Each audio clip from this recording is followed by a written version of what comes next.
आज हम ऐसी मूवी को एक्सप्लेन करने जा रहे हैं जिसका नाम तो आपने जरूर ही सुना होगा। नेटफ्लिक्स पर हाल ही में रिलीज हुई मूवी स्क्विड गेम, जिसने इंटरनेट पर इतना तहलका मचा कर रखा है कि मैं आपको क्या ही बताऊं। इस मूवी को पूरा देखने के लिए लोग अपने 8 से 9 घंटे को स्पेंड कर दे रहे हैं। आखिर क्यों ना करें, ये मूवी भी तो इतनी खास है। तो चलिए मूवी को शुरू करते हैं। सबसे पहले मैं आपको बता देना चाहता हूँ स्क्विड गेम के बारे में। तो बेसिकली यह एक गेम है जिसे 1970 में साउथ कोरिया में बच्चे खेला करते थे। इस गेम को 2 टीम द्वारा खेला जाता है और यह एक स्क्विड बेस्ड स्ट्रक्चर पर खेला जाता है। अब और ज्यादा इस गेम के बारे में नहीं बताते क्योंकि यह गेम इस सीरीज 1 के सिर्फ लास्ट में दिखाया जाता है, बस और कुछ नहीं। तो चलिए अब स्टोरी पर आते हैं। इस सीरीज के शुरुआत में हमें मूवी के मेन कैरेक्टर सियोंग को दिखाया जाता है, जिस समय उनकी बेटी का बर्थडे होता है। इसलिए सियोंग की मॉम उसे कुछ पैसे देती है ताकि वह अपनी बेटी को डिनर पर बाहर ले जा सके। लेकिन सियोंग को अभी और भी पैसों की जरूरत पड़ती है, तो इसीलिए वह अपनी मॉम का एटीएम उसे चुरा लेता है और वह एटीएम में जाकर एटीएम से अपनी मॉम के सारे पैसे चुरा लेता है और उन पैसों को वह लगा देता है हॉर्स राइडिंग के गेम में। लेकिन वो इस गेम में 4 मिलियन वॉन्स जीत जाता है। लेकिन सियोंग ने एक कंपनी में काफी पैसे उधार लेकर रखे थे, इसलिए वो लोग सियोंग के पीछे लग जाते हैं। आखिरकार वो सियोंग को पकड़ ही लेते हैं। सियोंग से पैसे वसूल करने के लिए उसे काफी ज्यादा मारते हैं। लेकिन जब सियोंग उनके पैसों को लौटाने के लिए अपने पॉकेट को चेक करता है, तब वह देखता है कि उनके पास पैसे ही नहीं हैं। वही पैसे जो उसने हॉर्स राइडिंग वाले गेम में जीते थे। लेकिन उसे याद आता है कि जब वो उन लोगों से बचकर भाग रहा था तब एक लड़की से टकरा गया था, तो पक्का उसी लड़की ने उसके जेब को काट ली। अब सियोंग के पास पैसे न होने की वजह से वो लोग सियोंग को पूरे 1 महीने का समय देते हैं ताकि वो उनके पैसे को लौटा दे। उसके बाद सियोंग कुछ पैसों का इंतजाम करके आखिर अपनी बेटी को डिनर पर लेकर ही जाता है। फिर हम सीन में देखते हैं कि सियोंग एक ट्रेन के लिए भागता होता है, लेकिन उसकी वह ट्रेन मिस हो गई और सियोंग वहाँ पर बैठकर ट्रेन का इंतजार करने लगता है। लेकिन जब वो वहाँ ट्रेन का वेट करता ही होता है, तब उसके पास एक अननोन आदमी आता है और उससे बातें करता है और कहता है कि अगर वह उसके साथ एक गेम खेलेगा और अगर वह जीत जाएगा तो उसे वह 1 लाख वॉन प्राइज में देगा। इतना ज्यादा पैसा होने की वजह से सियोंग वह गेम खेलने के लिए तैयार हो जाता है, जिसमें काफी ज्यादा मार खाने के बाद वह गेम जीत जाता है। और इसके बाद वह अननोन आदमी उसे एक कार्ड देता है और कहता है कि अगर तुम और भी पैसे कमाना चाहते हो तो इस नंबर पर कॉल करना, और उसे कार्ड देकर चला जाता है। जब वो अपने घर जाता है तो सियोंग की मॉम उसे बताती है कि अगली साल सियोंग की बेटी अपने स्टेप फादर के साथ यूएस में शिफ्ट होने वाली है, जिससे पता चलता है कि सियोंग का डिवोर्स हो चुका है और उसकी बीवी ने दूसरी शादी भी कर ली है। लेकिन सियोंग अपनी बेटी से बहुत ज्यादा प्यार करता था। वह नहीं चाहता था कि उसकी बेटी उससे दूर जाए, लेकिन सियोंग की कस्टडी के लिए उसके पास बहुत पैसे होने चाहिए थे और इसी वजह से सियोंग उस कार्ड वाले नंबर पर कॉल करता है। इसके बाद सियोंग को एक गाड़ी में लाया जाता है जहाँ पर और भी लोग होते हैं। वहाँ उन सभी लोगों को बेहोश कर दिया जाता है और जब सभी की आंखें खुलती हैं, तो वह सभी खुद को एक रूम में पाते हैं जहाँ पर 456 लोग थे और वह सभी एक सियोंग की तरह ही प्लेयर्स थे और उन सभी को उनके नंबर के यूनिफॉर्म भी पहनाए गए थे। वहाँ पर एक लीडर था जो कि फ्रंट मैन था और वह सभी पर अपनी नजर लगाए रहता था। लेकिन इन सभी की सियोंग को कॉमन बात पता चली। इस जगह पर उन्हीं लोगों को लाया गया है जो सभी बहुत ज्यादा कर्जे में है। फिर सियोंग को वहाँ एक बूढ़ा आदमी भी मिलता है जो कि नंबर 1 पर था और उसे ब्रेन ट्यूमर था और वहाँ इसलिए आया रहता है क्योंकि वह वैसे भी तो मरने ही वाला रहता है, इसीलिए वह गेम खेलना चाहता है। तभी वहाँ सेबियो और जैंग की लड़ाई होने लगती है क्योंकि सेबियो ने जैंग से कुछ पैसे उधार लिए होते हैं और सेबियो वही लड़की होती है जिसने सियोंग के पैसे चोरी कर लिए थे, जिसे सियोंग पहचान लेता है और उससे पैसे मांगने लगता है। और फिर वहाँ गार्ड्स आ जाते हैं जो कि पिंक कलर का कपड़े पहने होते हैं और अपना पूरा फेस कवर किए होते हैं। तभी गार्ड्स उन्हें बताते हैं कि उन सभी को 6 दिन तक रुककर सभी को 6 अलग अलग गेम में हिस्सा लेना होगा और विनर को ढेर सारा पैसा मिलेगा। इसके बाद उन सभी से एक पेपर पर साइन करवाया जाता है जिसमें 3 रूल होता है। पहला कि कोई भी प्लेयर अपनी मर्जी से गेम नहीं छोड़ सकता। दूसरा, जो भी प्लेयर खेलने से मना करेगा उसे एलिमिनेट कर दिया जाएगा। तीसरा, अगर मेजोरिटी गेम नहीं खेलना चाहती तो वह गेम को बीच में छोड़ सकते हैं। फिर इसी के बाद उन्हें गेम की तरफ ले जाया जाता है जहाँ पर सियोंग सोंग वू से मिलता है जो कि उसका बचपन का दोस्त था। तो सोंग वू सियोंग को देखकर बहुत ही खुश हो जाता है क्योंकि उसकी मॉम ने उसे बताया था कि सियोंग एक बिजनेस ट्रिप पर बाहर गया था। अब गेम की शुरुआत होती है जो कि है red light and green light. Rule बहुत ही ज्यादा सिंपल होता है कि डॉल जैसे ही गाना स्टार्ट करेगी तो लोगों को भागकर आगे बढ़ना है और जैसे ही वह डॉल गाना बंद करेगी तो लोगों को रुक जाना है और अगर कोई भी अपने जगह से हिलता दिखाई देगा तो उसे एलिमिनेट कर दिया जाएगा। शुरुआत में यह गेम सभी को बहुत ही इजी लगता है, लेकिन एक बंदा उस गेम में हिल जाता है तो उसे एलिमेंट के नाम पर उसे गोली मार दिया जाता है। यह देखकर वहाँ के लोग काफी डर जाते हैं और सभी यहाँ वहाँ भागने लगते हैं, जिसमें काफी लोगों की जान चली जाती है। अब इन सभी के पास सिर्फ एक ही ऑप्शन बचता है जो है कि किसी भी तरह इस गेम को कंप्लीट करके आगे आगे बढ़े और कुछ लकी लोग ही कंप्लीट कर लेते हैं। लेकिन जो लोग भी वहाँ उस गेम में मर जाते हैं उनके बॉडी को ठिकाने लगाया जाता है और अब 456 प्लेयर में से सिर्फ 255 प्लेयर ही बचे होते हैं। मतलब एक गेम में 200 लोगों की मौत हो गई और अब कोई भी इस गेम को खेलना नहीं चाहता। लेकिन रूल 3 के हिसाब से अगर मेजोरिटी चाहे तो इस गेम को वहीं पर रोक सकते हैं। इसलिए लीडर ने वोटिंग करने का फैसला किया, लेकिन उसके पहले उसने प्राइज भी दिखाया ताकि लोग गेम को न छोड़ें, क्योंकि सभी प्लेयर पर 100 मिलियन का बेट लगा हुआ था और अगर वो गेम छोड़कर चले जाएं तो सारे पैसे मरने वाले के घर पहुंच जाएगा और इस गेम के विनर को 45 बिलियन वॉन का प्राइज है। फिर वोटिंग होता है और मेजोरिटी विन के साथ गेम को वहीं पर खत्म किया जाता है। लेकिन फ्यूचर में वह गेम खेलना चाहे तो मेजोरिटी के साथ दोबारा वह इस गेम का हिस्सा बन सकते हैं। फिर सभी को उन लोगों के घर छोड़ दिया जाता है। अगले ही दिन सियोंग यह सारी बातें पुलिस को लेके जाकर बता देता है, लेकिन उसकी यह बात कोई भी नहीं मानती। लोग उसे पागल समझते हैं और सियोंग पुलिस को वह कार्ड भी दिखाता है जिसमें उसका नंबर था, लेकिन पुलिस जब उस नंबर पर कॉल करती है तो वह रॉन्ग नंबर आता है। सियोंग जब अपने घर जाता है तो वहाँ उसकी मॉम नहीं होती। वहीं सोंग वू अपने मॉम को छुपकर देखता होता है। तभी सियोंग आ जाता है। सोंग वू बताता है कि उसके ऊपर 6 बिलियन का कर्जा है। उसने क्लाइंट के पैसे चुराकर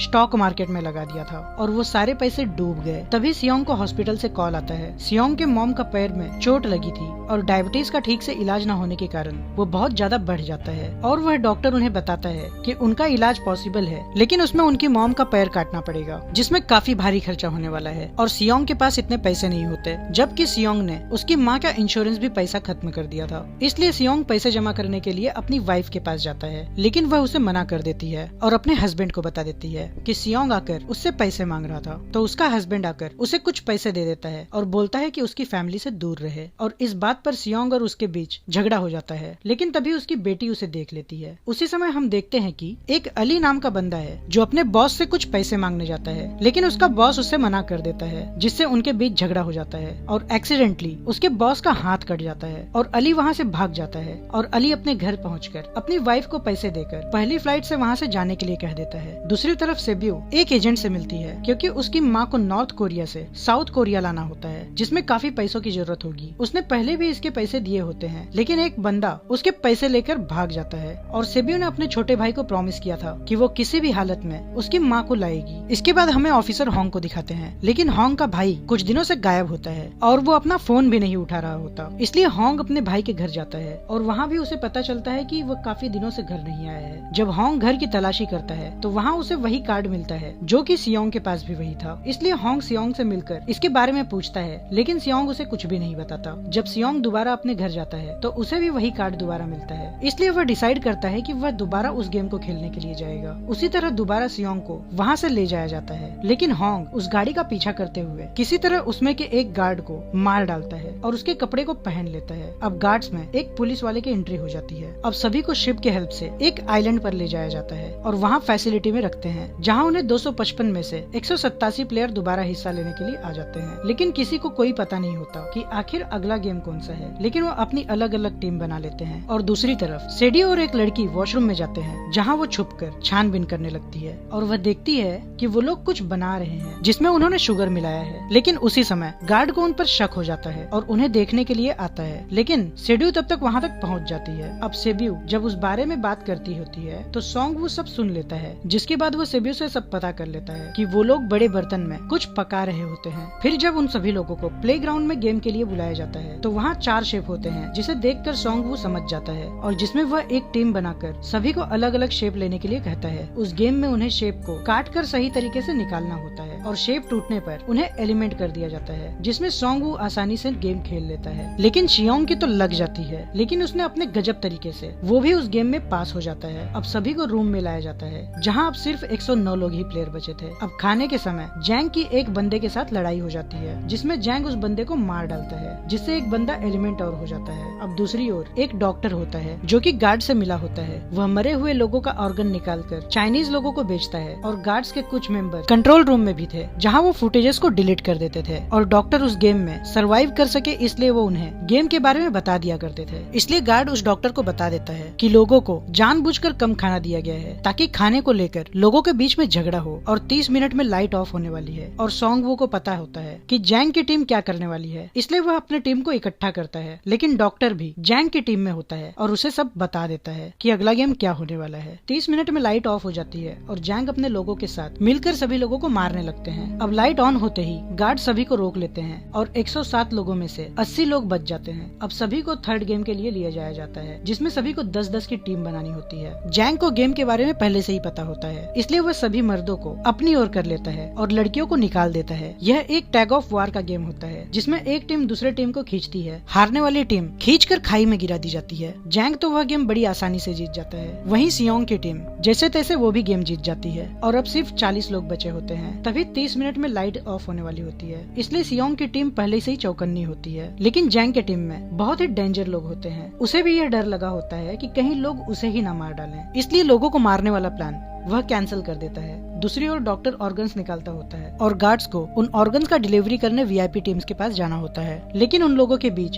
एक ऐसे शख्स की बात होती है जिसके पास एक ही ऑर्गन्स थे और लोग उसे ज़ॉम्बी बुलाया करते थे। तो होंग को लगता है कि वो लोग उसके भाई के बारे में बात कर रहे हैं, क्योंकि उसके भाई का भी एक ही किडनी होता है। जब होंग और नंबर 28 ऑर्गन डिलीवरी करने के लिए जाते हैं तो वहाँ देखते हैं कि टनल में बम लगा हुआ है और 28 कहता है कि ऑर्गन डिलीवरी होने के बाद इस जगह को उड़ा दिया जाएगा। होंग वीआईपी लोगों के बारे में और पता करने की कोशिश करता है, लेकिन 28 को शक हो जाता है, इसलिए होंग को चेहरे पर से नकाब हटाने के लिए कहता है। होंग अपना चेहरा दिखाता है, लेकिन 28 पर गन तान देता है और उस एक किडनी वाले के बारे में पूछता है तो वह बताता है कि वह कोई लड़का नहीं था, बल्कि वह लड़की थी और हमने उसका रेप किया था। अगर आपको यकीन नहीं है तो आप वहाँ पे जाके हमारे रिकॉर्ड्स में चेक कर सकते हो। सारी बातें जानने के बाद होंग नंबर 28 को मार देता है। दूसरी तरफ डॉक्टर अगली गेम के बारे में गार्ड से पूछता है, तो गार्ड्स को भी उस गेम के बारे में पता नहीं होता, इसलिए उनके बीच झगड़ा होने लगता है और डॉक्टर उसमें से एक गार्ड को मार डालता है और भागने लगता है और वह भागकर एक प्लेग्राउंड में पहुंच जाता है, जहां गार्ड अपने बातों में उसे लेकर उसे मारने वाला होता है, लेकिन फ्रंट मैन आकर उसे ही मार डालता है और बाद में उस डॉक्टर को ही मार देता है। और इसके बाद उन्हें 28 की बॉडी मिलती है और इन्हें पता चल जाता है कि इनके फैसिलिटी में कोई बाहर का बंदा भी घुस आया है। दूसरी तरफ होंग फ्रंट मैन के रूम में पहुंच जाता है और जब वहाँ छानबीन करता है तो उसे पता चलता है कि उसका भाई 2015 में वहाँ का विनर था। अब सभी को फोर्थ गेम के लिए ले जाते हैं, जहाँ सभी को अपना अपना टीम मेंबर बनाना होता है, लेकिन मेन्यू के साथ कोई भी टीम नहीं बनाता। यहाँ सभी को 10-10 कंचे दिए जाते हैं। यहाँ गेम ये है कि अपने हर एक पार्टनर को एक दूसरे के कंचे लेने हैं, वो भी बिना किसी जोर जबरदस्ती के। और वहाँ अली सॉन्ग वू का पार्टनर होता है, इसलिए अली सॉन्ग वू के साथ ऑड इवेंट का गेम खेलता है, जिसमें अली उसके सारे कंचे जीत जाते हैं और सॉन्ग वू के पास केवल एक कंचे बचते हैं। अब सॉन्ग वू को पता चल जाता है कि वह अभी नहीं जीत सकता, इसलिए वह अपने बातों में अली को लाता है और उसे बताता है कि अगर वो हार भी जाता है तो जो बाकी के हारे हुए मेंबर्स हैं उनके साथ उनका दोबारा मैच होगा। और सॉन्ग वू धोखे से उसके कंचे चेंज कर देता है और अली को दूसरे प्लेयर्स को भी देखने के लिए कहता है। अब सॉन्ग वू गार्ड्स को अपने कंचे देकर बाहर निकल जाता है। जब अली अपने कंचे देखता है तो उसमें उसे पत्थर मिलते हैं। वहीं दूसरी ओर सियोंग और वो बुढ़ा आदमी गेम खेलते हैं, जिसमें ऑड और इवन का ही गेम खेलते हैं, लेकिन सियोंग ने उस बूढ़े आदमी की याददाश्त का फायदा उठाते हुए उसके सारे कंचे ले लेता है। लेकिन तभी पता चलता है कि अब भी उस बुढ़े के पास एक कंचा बचा हुआ है और वो बूढ़ा आदमी बताता है कि सियोंग ने उसे धोखा दिया है क्योंकि उसकी याददाश्त ठीक होती है। और बुढ़ा सियोंग पर तरस खा जाता है और उसे उसके कंचे दे देते हैं। फिर ऐसे ही बाकी जिनके पास कंचे नहीं होते उन्हें मार दिया जाता है। इसके बाद सभी अपने रूम में आते हैं। अब जैंग देखता है कि मेन्यू भी अभी तक जिंदा है और वो बड़ी आराम से बैठी हुई होती है और वो जैंग को फिर से उंगली करती है, लेकिन फ्रंटमैन को नंबर 28 की बॉडी भी मिल जाती है और साथ में ऑफिसर होंग का आईडी कार्ड भी उन्हें मिल जाता है। तभी फ्रंटमैन को पता चलता है कि सारे वीआईपी सब पहुंच चुके हैं। तब फ्रंटमैन उन्हें लाने के लिए जाता और उन्हें उनके रूम पे भेज देता है और फ्रंटमैन किसी एक आदमी को बताने जाता है कि सारे वीआईपी पहुंच चुके हैं। अगले दिन उन्हें 5th गेम के लिए लाया जाता है, जहाँ पर उन्हें 1 से 16 तक का नंबर मिलता है। सभी लोग अपना अपना नंबर ले लेते हैं। बेसिकली उस नंबर का ये मतलब होता है कि जिस तरीके से वो नंबर वो चुनेंगे उसी तरीके से उनकी बारी आएगी। अब लास्ट में केवल 2 नंबर बचते हैं, जो था 1 और 16। सिगोन काफी मुश्किल में पड़ जाता है। शायद वो पहला नंबर लेगा तो उसका पहला नंबर आ जाएगा और अगर लास्ट नंबर लेगा तो शायद गेम का टाइमिंग खत्म हो जाए। लेकिन तब तक एक बंदा आकर उसे बोलता है कि उसे 1 नंबर चाहिए, क्योंकि वो आज तक कभी 1 नंबर पे नहीं आया। तो सियोंग उसे वो नंबर दे देता है और खुद जाके 16 नंबर ले लेता है। फिर इन्हें गेम के रूम में ले जाया जाता है, जहाँ पर उन्हें एक गेम मिलता है जो है स्टेपिंग स्टोन का, जहाँ उन्हें कांच के ब्रिज पर चढ़कर एक तरफ से दूसरी तरफ जाना होता है दिए गए टाइम फ्रेम में, जिसमें 2 टाइप के ग्लास हैं। एक नॉर्मल ग्लास और दूसरा टेम्पर्ड ग्लास। नॉर्मल ग्लास पर पैर रखते ही वह टूट जाएगा और सीधे खाई में जाकर गिर जाएंगे और गेम स्टार्ट होता है और लोग एक एक कर मरने लगते हैं। और एक टाइम ऐसा होता है कि जब जैंग सबके सामने होता है और वह आगे जाने से मना कर देता है, तो सबके सामने बस एक ही रास्ता आता है, या तो वो आगे जाएं या तो सभी के सभी वहीं मर जाएंगे। लेकिन तब तक मेनू सामने आ जाती है और जैंग को कहती है, मैंने पहले ही कहा था अगर तुमने मुझे धोखा दिए तो मैं तुम्हें ले डूबूंगी। और वह जैंग को पकड़कर सीधे नीचे गिर जाती है और वो दोनों मर जाते हैं। फिर एक बंदा आता है जिसे ऑलरेडी पता होता है कि कौन सा नॉर्मल ग्लास है और कौन सा टेम्पर्ड ग्लास, क्योंकि वह ऑलरेडी ग्लास मैन्युफैक्चर का काम कर चुका है। लेकिन फ्रंटमैन को ये बात पता चल जाती है और वो लाइट बंद करवा देता है ताकि लाइट के रिफ्लेक्शन से उसे पता न चल पाए और समय खत्म होने लगता है।